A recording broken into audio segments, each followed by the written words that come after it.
The HOA stole my dog while I was at work, claiming he barked too much. Thor had always been noisy. A healthy, cheerful, slightly clumsy golden retriever, like every happy dog should be. He barked when he saw the mailman, when he heard unusual footsteps on the sidewalk, when other dogs passed by, or when the garbage truck stopped out front. But he was never aggressive. He never bit anyone, never left the yard, never crossed the property line. He was just a dog, being a dog. When I moved to this neighborhood 3 years ago, I imagined I'd find peace, beautiful houses, well-kept streets, an organized community. Actually, too organized. I soon discovered that the HOA controlled every detail with an iron fist and endless meetings. The grass couldn't exceed a certain length. The fence color had to be approved. Non-standard plants triggered formal warnings. I thought it was over the top, but I took a deep breath, tried to adapt. Except Thor didn't know how to be discreet. At first, there were a few casual complaints, an anonymous note in the mailbox. "Your dog barks too much. Please fix it." Then a neighbor, always with that fake smile, told me casually, "Oh, your dog is so beautiful. Too bad he barks so much, right?" I thought it was just a fussy neighbor. Someone who doesn't like pets, wanting a cemetery-quiet neighborhood. I kept living my life, taking Thor for walks, giving him weekly baths, keeping his vaccines up to date. He was my partner, my companion after a whole day at work. But over time, the signs got more serious. The first fines arrived. Small at first. Noise disturbance violation. Then came written warnings copied to the condominium board. HOA meetings started happening in secret. They kicked me out of the groups, stopped greeting me. Neighbors who used to smile at me now avoided eye contact. Nobody responded to my good morning anymore. Good. It was as if I had broken some silent rule and was being socially punished for it. I started to worry. I tried talking. I wrote a letter apologizing for any inconvenience. I even bought a bark-reducing collar, against my own will, just to show I was trying to cooperate. But nothing worked. That Friday, I left the house at 7 in the morning like always, gave Thor his food, left fresh water, patted his head and said, "Behave yourself, big guy. Tomorrow we'll go on a long walk." I came back at 6 in the evening. The street was strangely quiet. I entered through the back gate and called, "Thor! Come on, boy." Silence. I called again. No bark, no sound of paws on the ground. I ran to the backyard. The gate was locked, as always, but the space, empty. His collar was hanging there, his water bowl untouched. The red ball, he never let go of it, was all alone in the corner. I panicked, searched the house, called neighbors, looked around the neighborhood. Nothing, no sign, no barking, no clue. And then I saw it. Stuck to my front door with tape was a white envelope, no return address. Inside was a letter on HOA letterhead. Cold, bureaucratic, impersonal. "We inform you that, after repeated complaints and considering the inconvenience caused by the dog Thor, the HOA authorized the animal's removal by a specialized team. This action aims to preserve the well-being of the community. We appreciate your understanding. HOA." My hands trembled. My stomach turned. I reread that paper at least 10 times. Removed? What do you mean removed? Who do they think they are to take my dog without even warning me? What kind of organization believes it can enter someone's property and seize a pet as if it were unwanted trash? I sat on the porch steps holding the crumpled paper, my chest wide open with pain. Thor was more than just a dog. He was my home, my balance, my silence after chaos. And now, he was gone. I didn't run. I didn't cry. I just sat there, motionless. The anger was still building up, like a silent storm. But one thing was certain. This wasn't going to end like that.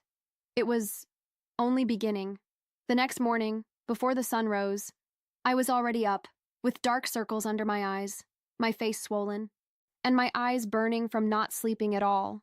During the night, I had watched my home's security footage at least 20 times, looking for any movement at the gate, a sound, a clue of how and when Thor was taken. But there was nothing. They had turned off the cameras. It wasn't a rushed or improvised action. They had planned it. The first thing I did was call the HOA's number, which, of course, went straight to voicemail. Then I went to the administrative office where they'd stationed some kind of outsourced receptionist who barely looked up from her monitor. When I asked where my dog was, she replied in the most indifferent tone possible. He was removed by a noise control team and sent to the partner shelter, We have no further information. Partnered with who? Who authorized this? You couldn't just barge into my property. It's in the HOA regulations. You signed when you moved in. She handed me a plastic-covered copy of some obscure clause in the membership contract. Something about interventions in cases of proven collective disturbance and containment measures authorized in the name of general well-being. I swear I had never read that. Never imagined anyone could interpret intervention as steal your dog while you're at work. I left there shaking, went straight to that so-called shelter. When I got there, I was ready for a fight, but the woman at the front desk greeted me with a pained expression and said something that still echoes in my head. "Oh, you must be Thor's owner." "Yeah, he's no longer here." "What do you mean he's no longer here?" I asked, my voice faltering. "He was adopted out. Yesterday night. It was an emergency situation. They claimed he was aggressive and posed risks to the neighborhood. There was a direct request from your HOA with a formal authorization." "Adopted out? Without my consent? Without even telling me? He was perfectly healthy." "I just follow protocols." "Ma'am." I had a meltdown right there. I screamed, cried, banged on the desk. I demanded to see documents, records, videos, anything. All I got was a set of superficial documents, signed by someone at the HOA, with my name misspelled and an absurd description of Thor as an agitated animal with aggressive potential. Lacking vaccination records. Lies. All lies. He was vaccinated, microchipped, with a recent vet checkup, and they knew it. In that moment, something inside me broke. The pain turned to fury, and the fury became certainty. If nobody would help me, I would find the truth myself. I went back home and started calling everyone I could. Friends, veterinarians, animal rescue NGOs, lawyers. But at every turn, I hit a wall. No one wanted to get involved. When I explained the HOA was behind it, people backed away like I was talking about the mafia. In the neighborhood, the humiliation intensified. I started noticing whispers, long stares, crooked smiles. In one of the online groups, I saw a comment. Finally, they dealt with the dog from 24B. It was about time.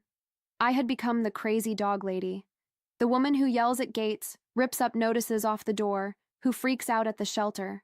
And still, no one offered a hand. But I wasn't going to stop. I wasn't going to accept it. They could isolate me, ridicule me. But if they thought I'd forget Thor, they were dead wrong. I was going to scour that entire neighborhood if necessary.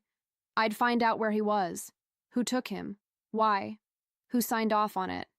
They think they're dealing with a hysterical woman, but what they've just created is a dangerous woman. Nights ceased to exist. Sleep became a privilege I could hardly remember. Obsession took over everything. I woke up and went to bed, on the nights I actually slept, thinking of Thor. His face when he saw me grab his leash, the barks he'd make when he heard my key in the gate. That over-the-top excitement of a dog that just wanted to be by my side. Now every time I passed through my gate, there was only silence. And the silence hurt more than any noise ever could. I started investigating. Alone. I gave up trying to make people like me. That was over.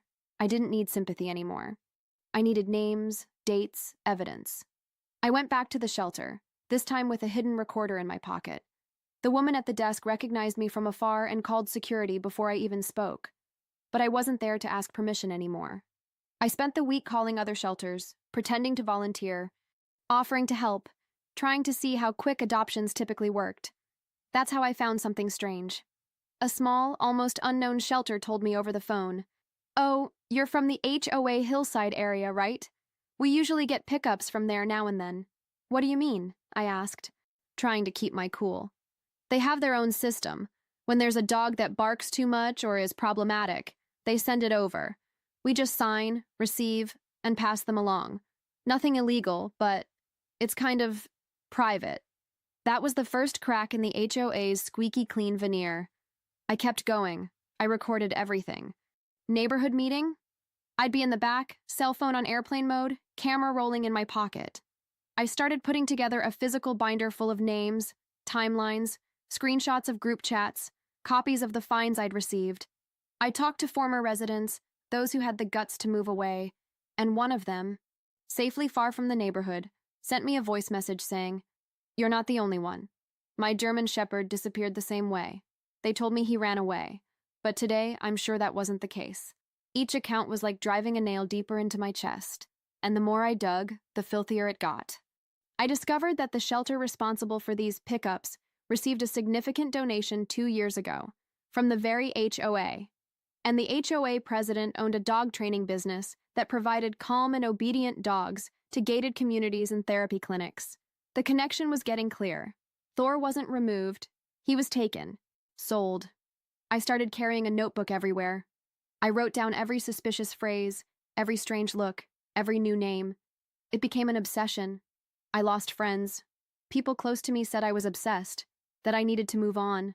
But they didn't understand. They took my best friend. They called me unhinged, loud, stole from me in silence. And now, I was the street-crazy lady, the one who talks to herself, who rummages through garbage, who records meetings, who writes names on a yellow clipboard, the woman who lost her dog and lost her mind. But I knew what I was doing, because beneath the contempt, the scorn, the isolation, I was getting closer. Something told me I was one step away from finding out exactly what they did to Thor, and nobody would stop me. The binder was black, thick, heavy. At first, it only had a few stapled fines, a smudged copy of the HOA note, and some suspicious shelter paperwork. But now, it was overflowing. Transcripts of audio recordings, chat screenshots, names, company documents, donation receipts, copies of old meeting minutes, records of other residents whose dogs also disappeared. It was more than a collection of evidence. It was the body of a crime. But the turning point came on a seemingly ordinary night. So ordinary I almost stayed home. I was exhausted, defeated, ready to give up for the day. But fate loves to prod us when we least expect it. The doorbell rang. A woman, wearing a mask, sunglasses, and a cap, handed me a manila envelope. She didn't give her name, didn't explain anything. She just looked at me with a hint of pity I hadn't seen in a long time and said, "Some of us still have a conscience, but speak softly. They hear everything." And then she left. Inside the envelope was a handwritten letter, frantic penmanship, full of scratch-outs. She introduced herself as a former shelter employee, saying she'd been fired after questioning the direct orders they received from the HOA. How the dogs that were picked up almost never received medical evaluations, how the reports were filled out before even seeing the animal, and how in some specific cases they were instructed to adapt the records according to what the HOA needed. At the end of the letter, she wrote in trembling letters, "Thor was sold. Fake name, chip removed, forged paperwork." The buyer was directly indicated by the HOA president. At that moment, I didn't cry. I didn't scream. I couldn't even react. I just stared at the words like I was reading a death sentence. But the pain turned to action. I grabbed my dossier, organized every piece of evidence as if I were preparing a court case, and I started asking more direct questions. I called journalists, activists, NGOs. Some ignored me. Others laughed me off. But one, in particular, listened. He was an investigative reporter. When I told him part of the story, he thought I was exaggerating. But when he saw the papers, the audio recordings, the former employee's letter, his face changed. "This is much bigger than it seems." We started building a timeline. The HOA had removed at least 8 dogs over the past 18 months, all with excessive barking records, all with owners who had received similar notices. None returned, no official investigation, no citations against the association. And more, the HOA president was listed as a hidden partner in 2 companies, one supplying dogs to luxury condominiums, another a rehab clinic that used sociable and trained dogs as part of its therapy. Thor ended up in that system. A dog too noisy for the neighborhood, but perfect to be domesticated and sold elsewhere. Meanwhile, the HOA's facade remained intact. They were still seen as a benchmark in community organization and harmony. The president was called a model leader, writing columns in the local paper, attending charity events. And me? I was still the crazy lady at 24B. But now I had it all. Everything they did. And as much as it still hurt to imagine Thor somewhere far away, maybe confused, maybe waiting for me, I knew I was about to turn the tables. I was no longer a woman screaming alone. I was a woman with a dossier, and they were going down. I thought taking everything to City Hall would be the beginning of the end. That, with a folder of solid evidence, tangible proof, accounts, dates, names, connections, someone would finally say, "This is serious. We'll investigate." I walked into that office clutching the black binder to my chest as if it were my own heart, as if I still believed justice existed where there was evidence. But what I got was bureaucracy, forms, preliminary reviews, evasive answers. The civil servant who assisted me seemed more interested in finishing his coffee than hearing me out. He flipped through the pages like he was reading an appliance catalog. And when he finished, he said in the most mechanical voice, "Ma'am, you need to file a formal written complaint and wait for it to be processed. Legal will review it within 30 business days. 30 days.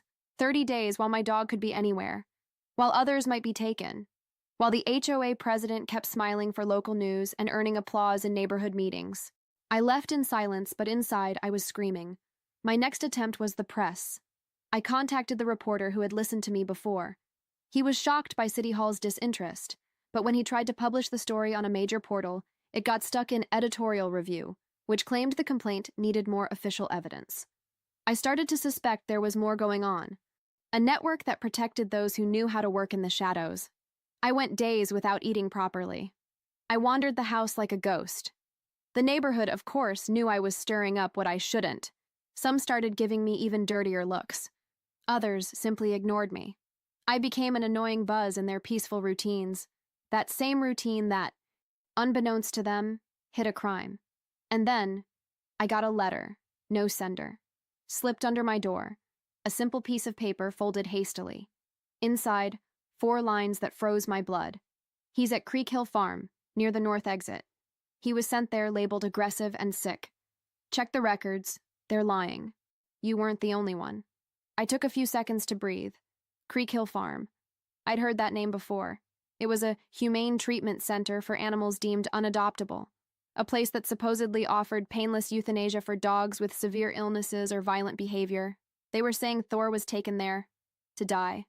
My chest tightened. My hands shook so much I could barely dial my phone. I called the reporter. He was silent when he read the note. Then he said, "I'm going with you." The next day, we hit the road. The farm was isolated, strangely tidy, like a stage location. An employee greeted us politely enough, but his eyes hid something. We said we were looking for a dog named Thor, recently seized by the HOA. He denied knowing anything, claimed the files were incomplete. But the reporter pressed on. We showed him the note, showed him the binder. His expression changed. He turned pale and went to the back with a, "Let me check," that took nearly 20 minutes. When he returned, he said Thor had indeed been taken in, but unfortunately euthanized for health reasons. He showed us a document, clearly altered, claiming the dog had rabies. Rabies. I almost fainted. Thor, who was vaccinated. Thor, who had a recent exam. Thor, who had never harmed a soul. I asked if they did a necropsy. They said no. If there was a photo, report, any kind of proof. Nothing. He just repeated, "It was an urgent case. We had HOA authorization. Signed by the president." At that moment, I understood. They didn't just steal my dog. They lied, falsified documents, then killed him. The world stopped. Everything moved in slow motion. Pain. Doesn't have a name. It was more than grief. It was indignation, helplessness, despair, and rage all merged into a single knot in my chest. I cried, yes, but I also felt something come alive in me. A fire that can't be put out. I wouldn't stop, because now it wasn't just for me. It was for the other names on that letter. For the other dogs. For the other houses that had their homes emptied, their barking silenced by force. I learned that justice is something else. But if the system doesn't want to do what's right, I will. And they will hear me, even if I have to scream. There was no funeral, no body, no goodbye. Thor was gone as if he'd never existed, as if he were just one more problem solved by the HOA, another inconvenient bark silenced in the name of community harmony. But he existed, and as long as I'm breathing, his pain will speak through me. The next morning, after visiting Creek Hill, I returned home unable to even open my door properly. I sat on the porch floor for hours, holding his red collar, the same one they'd left hanging on the gate like a warning, a trophy. I cried until there were no more tears. But the following day, I called my lawyer. With all the evidence I'd gathered, the anonymous letter, the doctored records, the entire dossier naming those involved, we decided to file a criminal lawsuit for theft, document fraud, criminal conspiracy, animal cruelty, and yes, animal homicide. I also took the case to the public defender's office, the district attorney, the local press. I knocked on radio station doors, wrote to columnists, posted on social media with all the files attached. And this time, someone listened. An independent journalist, the kind who's not afraid to poke a beehive, called me. I read everything. This needs to be published. It has to. The story ran 2 days later, with photos of Thor, screenshots of the messages, excerpts from the ex-employee's letter, and a headline reading, HOA may be linked to a legal scheme of exterminating noisy dogs. It was like pouring gas on a fire already burning inside me. The next day, I was summoned to an extraordinary meeting of the HOA's new interim board, set up in a rush after the story came out. The former president? She still denied everything, wearing that same rehearsed smile. But now, she looked at me with hatred. I went, of course. The meeting took place in a makeshift room at the community center. About 20 people were there, all neighbors. Some curious, some uncomfortable. And there I stood, binder in hand, finally facing the old HOA board members. You killed my dog, I said in a low, firm voice. Falsified documents, stole him from my house, forged reports, signed papers with my name spelled wrong, and sold animals like they were objects. One woman at the edge of the table looked at me with boredom and said, You really need psychological help. You're obsessed. It was just a dog. And if you'd taken better care of him, none of this would have happened. The silence that followed was like a slap in the face. I laughed. Honestly. Laughed from sheer nerves. Better care? You all broke into my property without authorization. Decided his barking was too much for your neighborhood standards and took him as if he were garbage. That's not care. That's a crime. Another ex-board member, with a smug look, added, The problem is, you never understood how community living works. You thought you could do whatever you wanted. That nobody would mind a noisy dog. I mind busybody neighbors who sweep crimes under the rug and disguise wrongdoing under regulations. And yet I don't go breaking into people's houses. They laughed. Laughed like I was some joke. Like I was alone in a delusion. But in that moment, even surrounded by judging stares, even labeled as unhinged, I didn't flinch. Because for the first time, some faces in the room were beginning to change. I saw confusion, discomfort. People who finally sensed something was deeply wrong with the peace they'd been defending. I'm suing every one of you, I said. Not just for me. Not just for the others, too. For the dogs that disappeared. For the families you silenced. For the pain you call noise. I grabbed my binder, gave the room one last look, and left without saying anything else. They still think I'm crazy. But now, they're afraid of my insanity. And they should be. Because this crazy woman will see this through to the end. Even if it's with Thor's collar in my hands and the fury of someone who lost everything. But with the certainty that I won't stop until every name involved faces, at least once, the weight of what they did. Justice may take a while, but the vengeance of truth is patient. The lawsuits began to unfold. Slowly, as usual. But they did. Meanwhile, my name was still the hot topic at neighborhood gatherings, even if I wasn't there. To them, I had become almost a legend. The woman who lost her dog and went insane, who recorded meetings, collected evidence, and now threatened to ruin the entire neighborhood's reputation over a dog that bothered everyone. But it was never about just a dog. It was about what he represented. His life, mine, and all those who were forced into silence. Now I had something they never expected. Support. After the story spread, more people started contacting me. Quietly, fearfully, but they came. An elderly lady who lost her poodle picked up because it barked at thunder. A couple who never saw their beagle again after 2 HOA fines and a corrective visit to their yard. An old man, nearly in tears, showed me an album of photos of his missing dog, saying, They told me he ran away, but he never went outside. Ever. Slowly, what was once a solitary cry became a muffled chorus. I created an online group, called it Barking Voices. We started with 4 members, then 10, 15.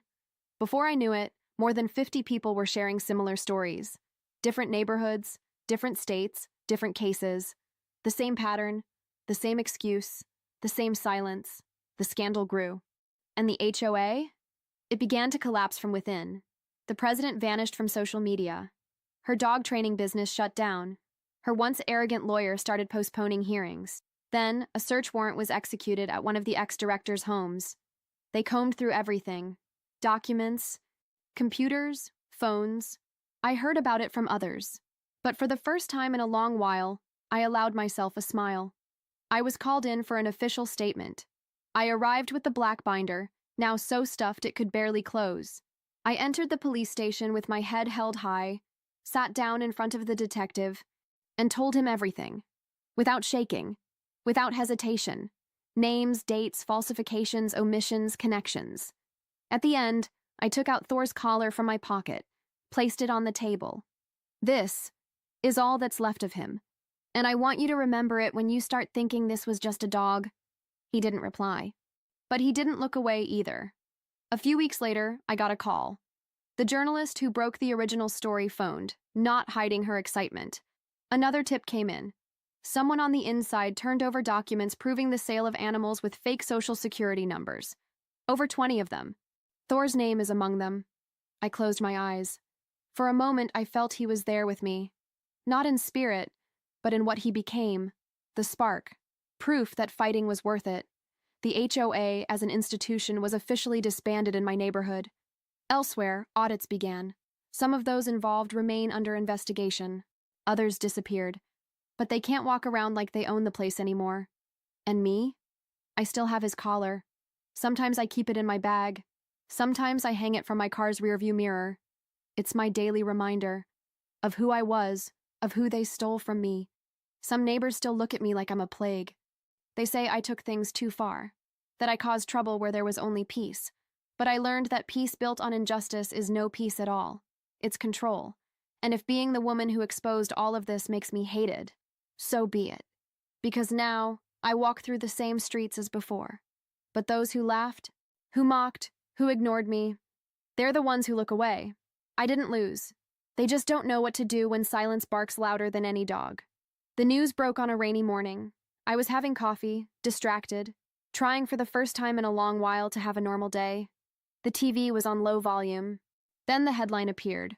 Former HOA president arrested on charges of involvement in illegal scheme to remove and sell animals. Her name, her face, footage of her arrest. I didn't react at first. I just sat there, mug in hand, eyes fixed on the screen. She was being escorted away in handcuffs. Head down, hair pinned back in a rush. The report mentioned charges of identity fraud, falsified documents, animal cruelty, organized crime, and theft of private property. My first feeling wasn't revenge or joy. It was a sort of tired relief. She was just one name in a growing list, but hers was the signature. The authorization. The one who lied about Thor. In the following days, everything fell apart. Creek Hill Farm, the place where they disposed of dogs deemed unwanted, was shut down by court order. Investigators found doctored records, faked vet reports, and an improvised area out back where the euthanized animals were buried without any protocol. Some still wore collars, had toys, even little notes with their name. That scene never left my head. Thor might be there. Or worse, was there. With all the mounting evidence and the case's exposure, my lawsuit for emotional damages and property loss moved forward with force. Some tried to settle. Others denied everything, but the judge was clear and firm. In the end, I was awarded a settlement of 1 million Rs. 1 million. That number felt absurd, unreal. People congratulated me like I'd won the lottery. Lawyers called, offering their services. Reporters asked what I planned to do with the money. But none of them understood. That amount could buy another house, another car, change my entire life. But it couldn't buy Thor back. It wouldn't bring back the days he ran around the yard with his red ball. It wouldn't erase the sound of his happy bark whenever I got home from work. It wouldn't give me back our walks, rainy days together, the warmth of him lying at my feet. No amount of money fills the space he left. I used part of the settlement to start an animal protection NGO. I named it Thor Is My Name. It's now fully registered and legal. We help families facing HOA abuse, mistreatment, illegal seizures. We've already stopped the removal of dozens of dogs. We forced 2 condo boards to return animals they had taken. The other part of the money remains untouched because there's nothing I want to buy. Some say I won, but I didn't. What happened wasn't victory. It was delayed justice. It was the bare minimum. The wound remains open. I still dream about him. Sometimes I wake up hearing barks that don't exist. Sometimes I talk to myself around the house, realizing I'm waiting for a response that never comes. Even so, I press on. Because every bark saved by this story is worth 1,000 sleepless nights. Every dog that stays with its family, every complaint that isn't ignored, every neighbor who thinks twice before committing cruelty disguised as organization, it's for him, for Thor. If I had to do it all again, be called insane, be humiliated, be isolated, I would. Because true love isn't abandoned. It isn't surrendered. It isn't silenced. Thor was my friend, and nobody gets to take what's mine without consequence. Now the world knows, and so do they. It took me a while to accept the idea. For a long time, even thinking about another dog coming into my life felt like a betrayal, as if allowing myself to love again meant forgetting Thor, as if making space for another living being would erase his memory. But the silence got too heavy. The house, even renovated, even buzzing with activity from the NGO, still felt empty when I came home at night. It still felt too small for the echo. The gate opened, and no one came running. And no one. No paws on the floor, no warm breath on the sofa, no anxious eyes when I walked in with grocery bags. It happened at an adoption fair. I wasn't planning anything. I was just there to represent the NGO, help with screening, talk to animal rescuers. And there he was, in the corner of a makeshift tent, lying on a worn blanket, light brown coat, spotted muzzle, droopy ears, big, expressive eyes. But what struck me most was the way he looked at me, straight on, unwavering, as if to say, well, it took you long enough, but here you are. This one's complicated, one of the volunteers said. He's been returned 3 times. Too clingy, needs constant attention, a real Velcro dog. I squatted down, slowly reached out my hand. He didn't hesitate, rested his forehead on my palm and let out a long sigh, like he was relieved. What's his name? I asked. He doesn't have one. Each home called him something different. None of them stuck. I looked at him again. Without thinking, I said, Loki. She laughed. But Loki's the god of mischief, isn't he? Exactly. And transformation, I answered. I took him home that same day. Loki arrived like he'd always lived here. Hopped on the couch, ran through the rooms, sniffed the backyard where Thor's red ball was still tucked away in a corner. He slept curled at my feet, unafraid, sure of himself, as if we'd always been together. He was different from Thor. More restless, more affectionate. He wanted to be around me constantly. He learned to open drawers with his muzzle, hid my socks, pulled the tablecloth just to get attention. But his gaze, oh, that gaze was the same. Deep, entire, trustworthy. For the first time in a long while, I smiled without pain. The HOA no longer existed, officially dissolved. The neighborhood is now a shapeless group of people who pretend to live peacefully but avoid crossing my path on the sidewalk. I'm still the woman who took things too far, the one they don't want to approach so they won't get involved, the one who exposed everyone, who didn't bow her head. Kids still look at me curiously. Some parents pull them away when Loki and I pass by, like he's dangerous, like I'm contagious. But I've learned to live like this. I don't expect a good morning anymore. I don't expect invitations, friendly neighbors, gatherings. I don't need them. The front gate now has a new sign. Loki lives here, and no one takes what's his. Loki's become my natural alarm. He barks at everything. I don't stop him. Now I let him bark as much as he wants, because each bark is a reminder that this house is his, too. If they don't like it, they can shut their windows. Sometimes I still dream of Thor, and in those dreams he isn't sad. He's running alongside Loki, as if they've met, as if they know their stories are now intertwined. I look at Loki, and I know I'll never replace Thor. But I also know that loving again doesn't mean forgetting. It means resisting. Loki brought back the joy they tried to rip away. And whoever wants to call me lonely, let them. Loneliness is the neighborhood that lives in silence, pretending nothing happened. I don't. Here, in this piece of land, in this marked house, lives a woman who faced them all and won. With a leash, with love, with barking, and with Loki.